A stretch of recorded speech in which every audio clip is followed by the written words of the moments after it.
Some intersections have a remarkably odd past. This one has connections to the Rolling Stones, murder, and eyeballs. Welcome to Then and Now, the series that brings Toronto's past back to life. I am Morgan Cameron Ross. Today we are talking about the intersection of College and Spadina.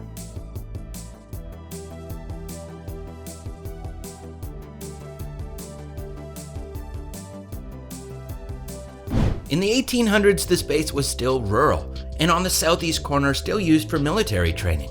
The old Knox College building, right here, was built in the 1870s. As you can see, it's still there and refurbished as the Daniels Building at U of T. Here are some various views facing north of Spadina of the Gothic and interesting building.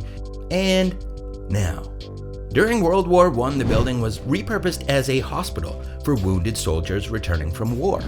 A young American woman visiting her sister would choose to stay in the city and work as a volunteer nurse in the building.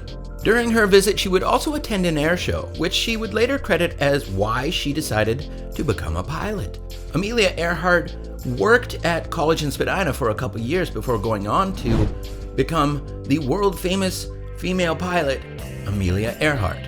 The building at 1 Spadina Crescent, though, it would be many things over the years. At one point being the home of the Eye Bank of Canada, which kept eyeballs of deceased Canadians. It also was the location of the unsolved 2001 murder of U of T prof. David Buller. If we take a step back, let's look at the layout of the intersection. By the 1890s, the intersection was relatively built up, and with the exception of the Broadway Tabernacle Church on the northeast corner, and the change in architecture of the banks on the corners, has stayed fairly similar.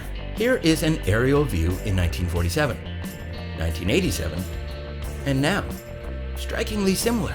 By the 1930s, the Broadway Tabernacle Church was gone and a new Art Deco building put up in its place. Here are some photos of the building through the decades. As a Tip Top Tailors, and now a 7-Eleven. In 1977, Toronto's most famous concert happened on the southwest corner at the El Macombo. The show was billed as April Wine and the Cockroaches. Why was this so famous, you may ask?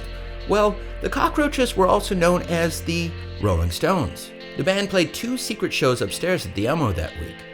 Our brief discussion on the intersection, though, can't be had without mentioning the recently kaput Silver Dollar music venue on the northwest corner, and the interesting Comfort Zone just south of there.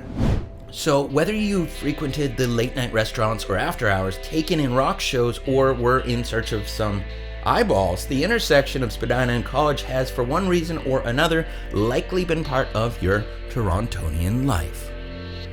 That's it for this episode of Then and Now. I am Morgan Cameron Ross. Catch you next time on Narcity.